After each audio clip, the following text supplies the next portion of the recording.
주님만이 우리 삶의 이유 되십니다. 아멘. 이 시간 우리 주인 되신 주님을 높여드리도록 하겠습니다.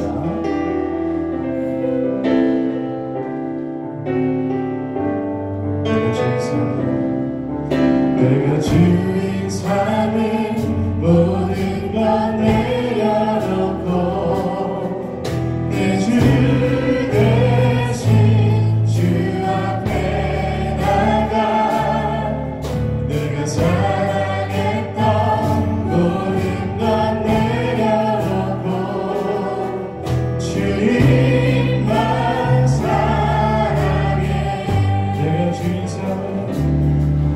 내가 주인 삶을 모든 것 내려놓고 내 주 대신 주 앞에 나가 내가 사랑했던 모든 것 내려놓고 주님만 사랑해. 주 사랑 주 사랑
빌립보서 2장 5절에서 11절 말씀입니다.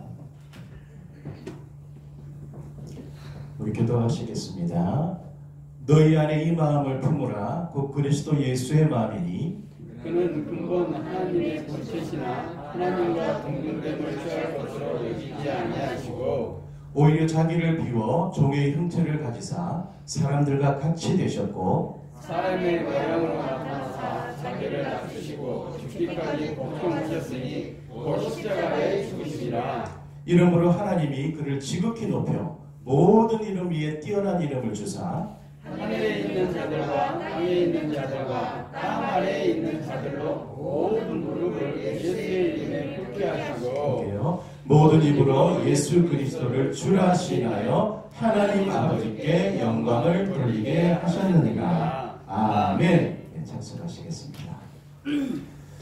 그리스도 예수의 마음을 이식하라 라는 제목으로 말씀을 나누기를 원합니다.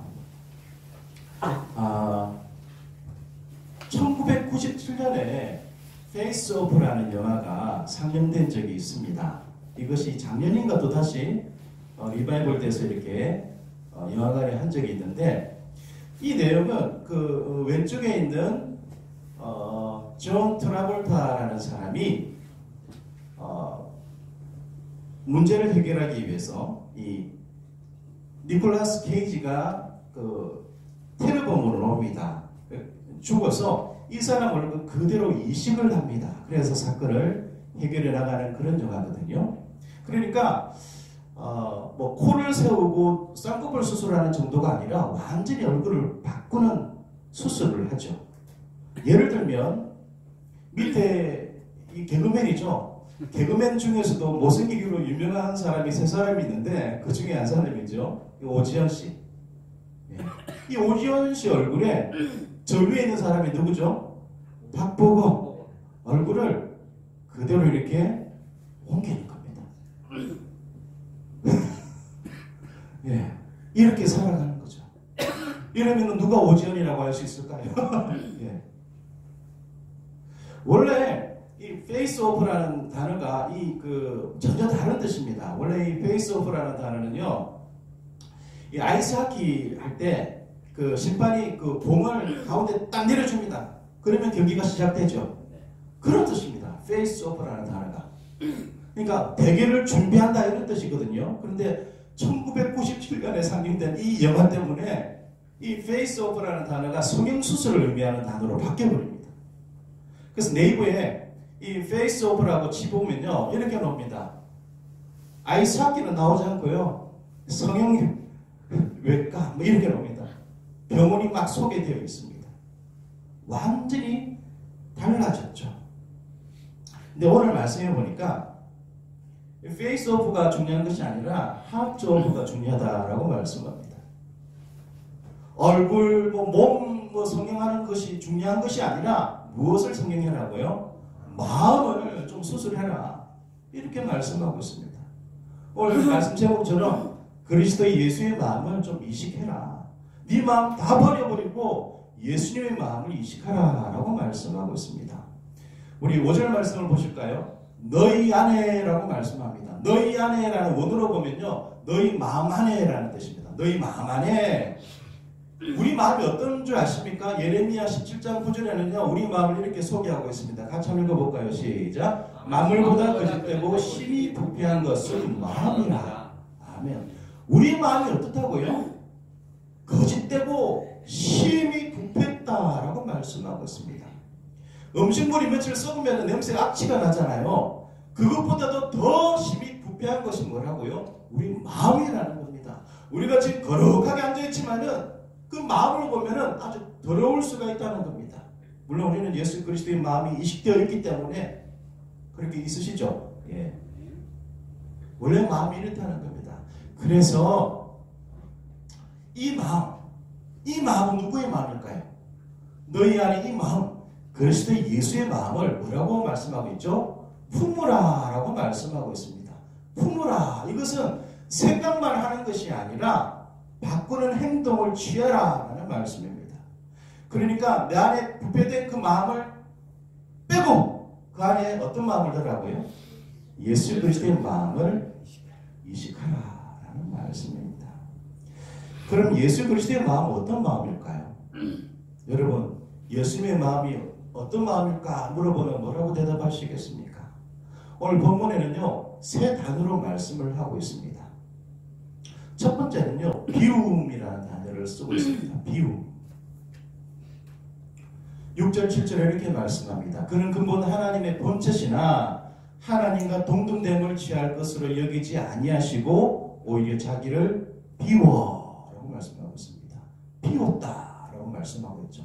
영어로는 empty라고 되어 있고요. 헬라어 원어로 보면은 에케노센이라고 되어 있습니다. 이 기독교에 기독론이 있어요. 그리스도론이 있는데 아주 중요한 단어입니다. 비움이라는 단어가.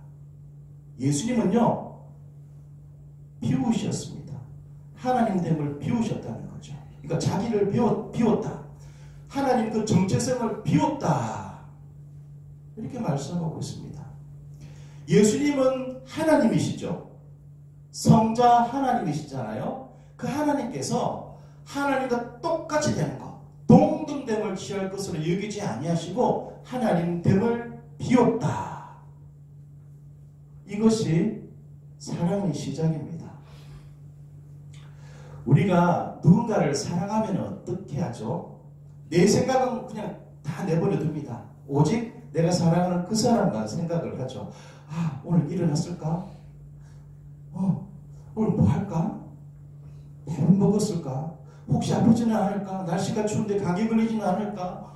모든 생각이 내가 사랑하는 사람, 그 사람 생각밖에 없죠. 그러니까 자기 생각은 완전히 비우고 사랑하는 사람만 생각하는 것이 사랑이라는 거죠.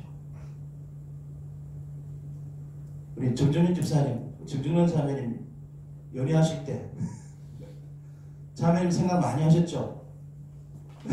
예. 대답을 잘 하셔야 됩니다. 김현 집사님, 우리 고현주 자매님 만나실 때 어떻게 하셨습니까? 많이 생각했습니다. 아, 예. 요렇게 대답을 하셔야 됩니다. 예. 자기 생각보다는 내가 사랑하는 사람 생각을 한다는 거죠. 그게 사랑이라는 겁니다. 그 사랑의 마음이라는 거죠. 하나님은요, 우리를 살리시기 위해서 자신을 완전히 비우셨습니다. 비워져서 비운 것이 아니죠. 남이 억지로 비워서 어쩔 수 없이 비우신 것이 아니라 하나님 자신이 완전히 비우셨습니다. 왜요? 우리를 사랑하시기 때문에. 그래서 이것이 사랑이고 겸손의 마음이라는 거죠. 김병종이라는 화가가 있습니다. 이분이 예수님 초상화를 이렇게 그렸습니다. 여러분 어떻게 보이십니까? 그리고 이 제목이 뭔지 아십니까? 바보 예수입니다. 감히 예수님 초상화를 저렇게 그린 것도 참 그런데 제목을 바보 예수라고 정해놓고 있습니다. 이분이 생각하기에는 하나님이신 그분이 이 땅에 인간의 몸을 입고 온 것도 이해가 안 된다는 거죠. 이 세상의 모든 것의 주인이시잖아요. 그런데 이 세상에 오셔서 단 하나도 가지지 않으시고 다 나눠주십니다. 그리고 부자들과 어울린 것이 아니죠. 귀족들과 어울린 것이 아닙니다. 가난한 자들과 어울리고 어려운 사람들에게 가서 도와주고 병든 자들을 고쳐줍니다. 자기가 가진 것은 아무것도 없습니다. 그 능력 많으신 주님이 왜 이런 모습으로 사시다가 가셨을까? 아무리 생각해도 예수님은 바보다. 이렇게 생각해서 바보 예수라고 제목을 정했다고 합니다. 왜 이렇게 사셨을까요? 우리를 사랑하셨기 때문에, 또 겸손을 실천하셨기 때문에 그렇게 사셨다는 겁니다. 사랑하는 성도님들, 부패된 마음을 비우는 훈련을 하실 수 있기를 바랍니다. 내 안에 있는 정말 썩은 그런 마음들 다 제거하실 수 있기를 바랍니다. 다 비우고 예수님의 마음을 채울 수 있도록 노력하십시오. 아멘. 아멘. 우리 같이 한번 읽어볼까요? 마태복음 20장 28절 시작. 인자가 온 것은 섬김을 받으려 함이 아니라 도리어 섬기려 하고 자기 목숨을 많은 사람의 대속물로 주려 함이니라. 아멘. 잘 보십시오. 예수님께서 이 땅에 인간의 몸을 입고 오셨습니다. 목적이 뭐라고요? 섬김을 받기 위해서 오신 것이 아니라 섬기러 오셨다라고 말씀합니다. 그리고 정말 심지어 자기 목숨을 많은 사람의 대속물로 주기 위해서 오셨다라고 말씀합니다. 그러니까 섬기기 위해서 오셨고 우리 대신 죽기 위해서 오셨다라는 말씀이죠. 이게 예수님의 마음입니다. 비움, 사랑. 그 비움에는 사랑이 들어가 있고 겸손이 들어가 있죠. 이곳은 불광동 성서침례교회의 예배당입니다. 수십 년 동안 똑같은 예배당을 쓰고 있습니다. 근데 이 교회에서 선교를 얼마 하는 줄 아십니까? 1년에 수십억을 합니다. 많은 사람들이 이야기를 하죠. 예, 목사님, 예배당 좀 고치세요. 그럼 이 김우생 목사님이, 담임 목사님이 뭐라고 하신 줄 아십니까? 그러면 우리 선교 못해요. 라고 이야기합니다. 선교하기 위해서 이 예배당을 그냥 고쳐서 쓰고 있는 겁니다. 이 예배당에 불광동 교회 가면요, 우리 선교대 우리 갔다 오신 분들도 계시죠. 주차장에서 그 집사님들이 나이 드신 분도 계십니다. 그냥 아주 친절하게 이 주차 안내를 하십니다. 그리고 예배당에 딱 올라가면은 집사님들이 줄을 서서 다 안내를 하면서 앉는 자리까지 이렇게 착석할 때까지 이렇게 안내를 해주십니다. 그분들 중에 정권가를 주름 잡는 사람이 있습니다. 그 군인 중에 대장 있잖아요. 대장도 이 교회에 있었습니다. 많은 높은 그런 사장들도 있었고 의사들도 많이 있었습니다. 그런데 다 내려놓고 섬깁니다. 이분들은 누구 마음을 닮은 사람일까요? 예수님의 마음을 닮은 사람들입니다. 우리 교회도 이런 분들이 좀 많이 나왔으면 좋겠습니다. 안양성서 침례교회 제가 섬길 때 이 차수환 부치님이 계셨습니다. 이분은 원래 큰 장로교회에 직분자로서 아주 열심히 섬기던 분이었는데 이분은 호른이라는 악기를 이렇게 부시는 분입니다. 근데 이런저런 이유로 그 교회를 나와서 방황을 하시다가 저를 만났습니다. 그래서 상담하고 교회 와서 부친으로 섬겼습니다. 그리고 오케스트라에 들어와서 이렇게 열심히 부셨습니다. 이분이 어떤 분이냐면은 케이블 TV 대표이사입니다. 근데 집이 어디냐면은 양평입니다. 양평. 안양에서 양평까지 2시간을 운전해서 오셔서 악기로 하나님을 찬송하고 예배드리고 그렇게 가십니다. 오실 때 그냥 오시지 않습니다. 이분 말씀을 들어보니까 새벽 일찍 일어나서 목욕 재개를 한답니다. 주일에. 목욕 재개를 하고 깨끗한 옷을 입고 교회로 오는 거예요. 와서 하나님 찬송하고 또 다시 갑니다. 이분이 저희 부부를 한번 집에 초대한 적이 있습니다. 그래서 양평까지 갔는데 멀더라고요. 네. 가는데 집을 한번 보십시오. 지금 전체를 다 담지 못했는데 저기 말고도 잔디가 어마어마하게 많이 깔려 있습니다. 그 앞에 뭐 앉아 쉬는 장소도 있고요. 그 앞에 있는 집이 손님들 오면은 그 아시게 만들어 놓은 집이고 그 뒤에가 있는 집이 제가 제대로 담지 못했는데 본집입니다. 그 집 안에 들어가면은 이 1층에 제가 2층에 못 올라가 봐서 1층만 찍었는데 거실에 아주 비싼 음향기기가 있습니다. 그 음향기기를 통해서 찬양을 듣고 또 악기를 가지고 하나님을 찬양하는 겁니다. 참 멋지지 않습니까? 그런데 이분이 집사도 아니고 부친이라고 호칭을 들으시면서 2시간 거리를 와서 예배를 드립니다. 저는요 예수님의 마음을 닮은 사람이라고 생각합니다. 아주 큰 교회에서 큰 직분을 가지고 있다가 그보다 좀 작은 교회에 가서 부친님이라는 호칭을 들으면서 섬기는 게 쉬울까요? 그러지 못하잖아요. 정말 신실하게 섬기셨습니다. 우리 교회도 우리 집사님이 2분이 계신데 어디를 내놔도 참 자랑스러운 분들 아닙니까? 예, 한 분이 동의를 해주셨네요. 예. 참 우리 정정윤 집사님은 경상남도에서 오십니다. 예. 경상남도에서 전라남도까지 오셔서 열심히 섬겨주십니다. 예수님의 마음을 닮은 분이라고 저는 생각합니다. 우리 김현 집사님도 어디 내놔도 빠지지 않는 분 아닙니까? 찬양 봉사로 섬기고 계십니다. 예수님을 닮은 사람입니다. 여러분들 우리 모두가 예수님을 닮은 그런 사람이 되었으면 좋겠습니다. 비움, 이것이 사랑의 시작입니다. 내 모든 지위들을 다 내려놔야 됩니다. 다 비워야 됩니다. 사랑하기 위해서는 내가 가지고 있는 거 다 내려놓아야 됩니다. 부패한 마음들을 다 꺼집어내야 됩니다. 그 자리에 예수 그리스도의 마음을 심어놔야 됩니다.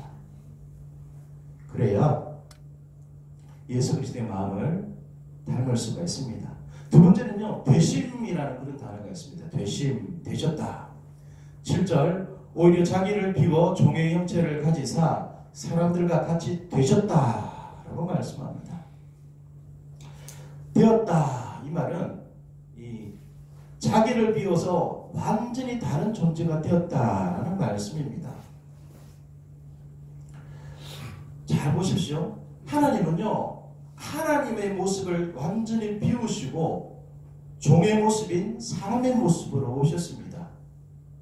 성장한 인간으로 오신 것이 아니라 아기 모습으로 오셨습니다.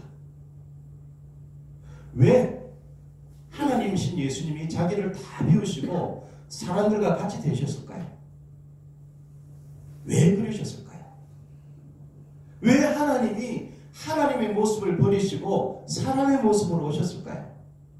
한마디로 말하면 사랑하시기 때문이죠. 사랑하시기 때문에.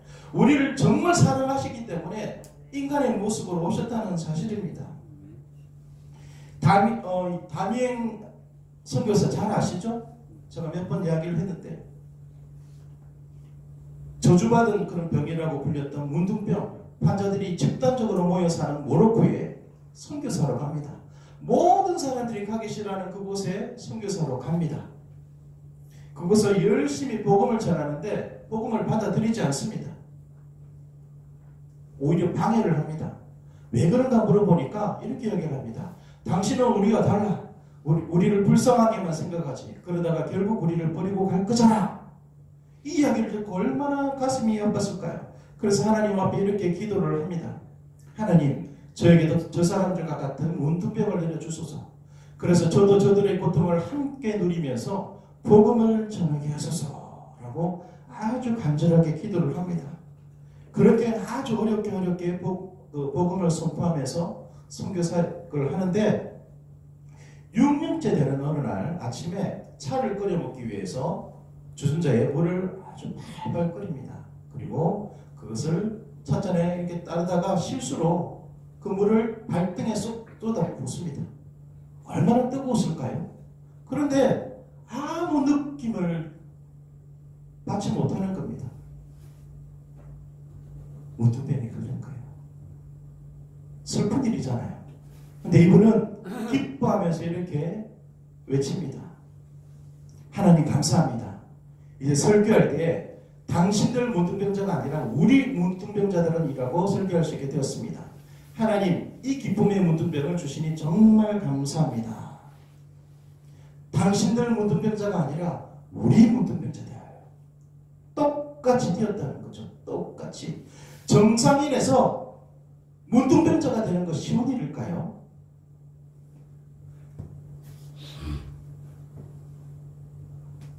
사랑이기 때문에 그럴 수 있었다는 겁니다. 사랑이기 때문에. 예수님은요, 한번 잘 생각해 보십시오. 하나님이신데 그 하나님 되심을 다 비우고 종의 형체로 우리들과 같이 되셨습니다. 사람의 모습으로 오셨다는 거죠. 이게 쉬운 일일까요? 이것을 어떻게 설명할 수 있을까요? 이게 예수 그리스도의 마음입니다. 예수 그리스도의 마음. 이렇게 귀여운 강아지가 있습니다. 예쁘죠? 우리 만세를 가지고 오려고 하다가 몇 번 써먹었어.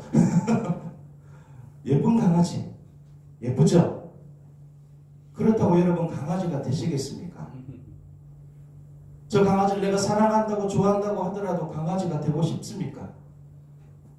안 그러잖아요.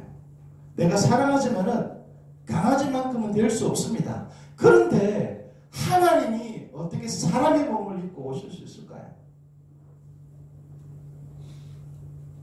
그게 사랑이라는 겁니다. 우리를 너무나 사랑하시기 때문에 이 마음으로 이 시간 하실 수 있기를 바랍니다. 마지막 단어는요, 복종이라는 단어입니다. 복종. 복종. 7절 같이 읽겠습니다. 시작. 사람의 모양으로 나타나사 자기를 낮추시고 죽기까지 복종하셨으니 곧 십자가에 죽으시리라. 아멘. 예수님의 마음은요, 복종하는 마음입니다. 복종하는 마음. 누구한테 복종하신 걸까요? 하나님. 성부 하나님 말씀에 복종하셨습니다. 예수님도 성자 하나님이시죠. 근데 복종하셨다라고 표현하고 있습니다. 복종. 어디까지 복종하셨냐면은 십자가에서 죽기까지 복종하셨다라고 말씀합니다. 하나님이신 그분이 명예, 영광, 권리를 다 포기하시고 자기를 부인하시고 자기를 십자가에 내어놓으셨습니다. 그래서 죽기까지 복종하셨죠. 이 복종이라는 단어는요, 이해가 되지 않아도 하는 것이 복종입니다. 나한테 유익이 없어도 따르는 것이 복종입니다. 예수님이 십자가에 달려 돌아가실 때 어떤 유익이 있으셨죠? 예수님한테는 아무 유익이 없었습니다. 하지만 우리를 살리기 위해서 죽기까지 복종하셨다는 겁니다. 그래서 성경에는 이렇게 말씀합니다. 순종이 제사보다 낫다.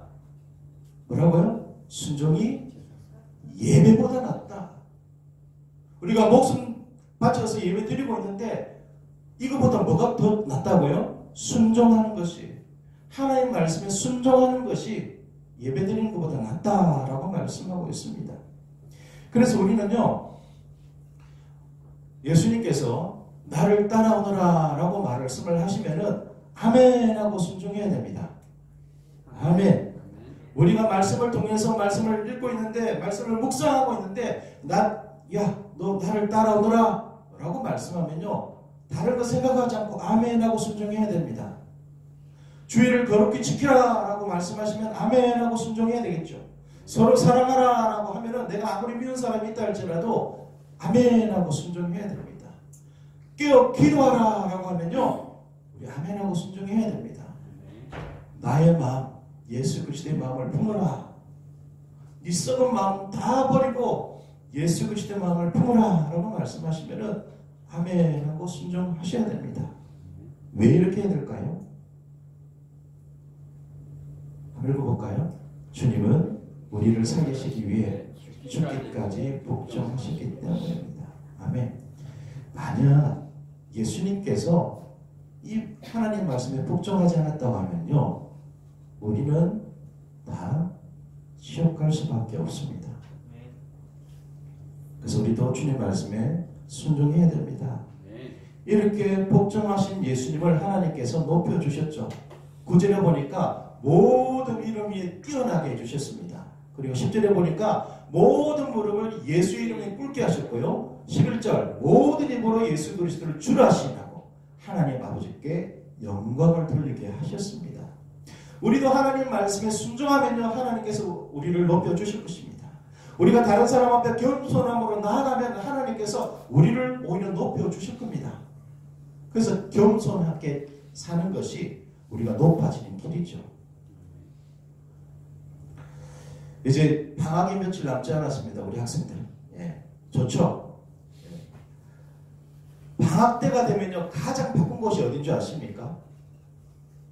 요즘은요, 성형외과라고 합니다.